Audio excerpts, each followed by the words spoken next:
Hi, I'm Sonia Luna, CEO and founder of Aviva Spectrum. My guest today is Laura Anthony. Welcome, Laura. Thanks for having me on the show. This is going to be juicy and good, Laura. I can feel it. As many of you know, I was recently appointed to the SEC's Advisory Committee on Smaller and Emerging Growth Companies, and we get a lot of different viewpoints.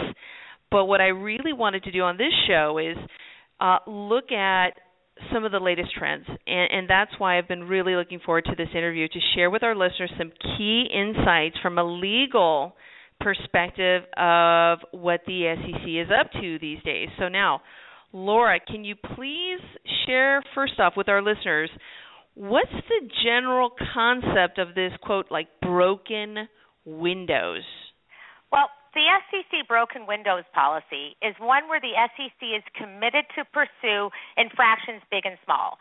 They are committed to investigate, review, and monitor all activities and not just wait for someone to call and complain or just wait for the big cases. The idea is that small infractions lead to bigger infractions, and that the securities markets have had a reputation that minor violations are overlooked, creating a culture where laws are treated as meaningless guidelines. So the SEC thinks it's important to pursue all types of wrongdoings, not just big frauds, but negligence-based cases and the enforcement of prophylactic measures as well. In a speech by Mary Jo White back in October 2013, she announced the policy and the SEC's enforcement initiative. A little interesting fact, the policy is modeled after one pursued by the NYPD back in the 90s under Mayor Rudy Giuliani, and it was considered responsible for helping to clean up the streets in New York. So she's sending the message that the SEC wants to clean up the streets of the marketplace. So she's putting the tone out there, right? The culture that, hey, if you do a minor violation, you probably have an equal or a very good chance of the SEC coming down on you. We're not going to just say, oh, it's just a low little infraction. We're going to turn, close our eyes or turn our heads against it, away from it. She's saying, look, the culture needs to be, we all need to play fair. We all just need to be playing fair at an equal playing field. Everybody's got to work with these rules, and the rules are set. Now, if there's changes, let's talk about legislation, et cetera. I'm sure Mary Jo White, she can only do so much in her power of authority. But really what you're saying, Laura, to our listeners is it's a concept that was back when NYPD was, and I remember these days, where they were really trying to clean up Times Square. Yeah. And the surrounding areas, and so the broken windows are saying, hey, if there was an apartment building or a vacant building with a bunch of broken windows, they were starting to go after the landlords and the owners and saying this is unacceptable. And then they were doing infractions in the subway system where people would jump over the gates, and they had these mobile units going through and saying, it's a minor infraction. They had these mobile units, and it was sending a message. And now, what you're saying to our listeners, Mary Jo White's sending her own message about broken windows, that, hey, these are the rules. We all got to play with them fairly. That's right. That's exactly what it is. And I wanted to get into something about oversight, okay? So in your opinion, what should public companies, especially the board members, okay, know about what the SEC is now focusing in on?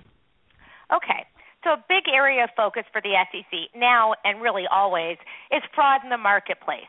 And for a public company, that doesn't just mean that the company needs to be sure that its principals and insiders are not violating the law or engaging the services of third parties to facilitate illegal stock promotion or other illegal activities, but also that the company itself is a gatekeeper when it comes to compliance with securities laws and has duties to monitor and be aware of improper activity, both within itself and in the trading of its stock.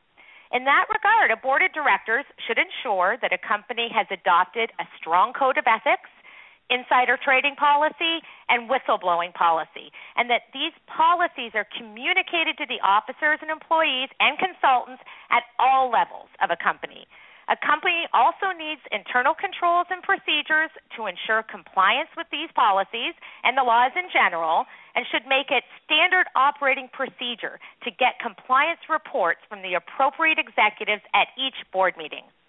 If a company has taken on the responsibility of preparing and filing Forms 3 and 4 for their officers and directors and 10% or greater shareholders, which, by the way, I recommend that they do, but even though when they do, they could be exposed to some liability, but if they've taken on that responsibility, the board should confirm at every meeting that all the necessary filings have been made since the last board meeting. A board of directors also has a responsibility to know its people. On September 23, 2013, the SEC enacted the bad actor disqualifications as part of Rule 506 of Regulation D. Rule 506 is the most utilized capital raising exemptions for companies big and small. The rules require a company to have a reasonable belief that none of the listed or covered persons, nor the company itself, is subject to either a bad actor prohibition or disclosure requirement. The board of directors should obtain a completed officer and director questionnaire from all board members and executive officers at least once a year, and be sure that a company policy is in place to require disclosure of changes in between the annual form that's submitted to the board. Also, recently, the SEC filed its first ever enforcement action against a company for using confidentiality agreements as a way to stifle or retaliate against whistleblowers. The SEC has indicated that it will also take action against companies for using employment agreements, incentive plans, non-disclosure agreements, severance agreements, and settlement agreements to stifle or prevent whistleblowers.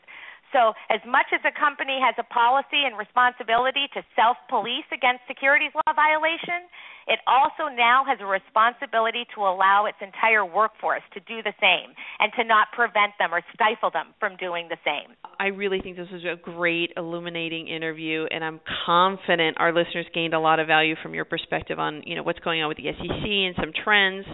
So thank you, Laura, for coming on the Compliance Expert Radio Show.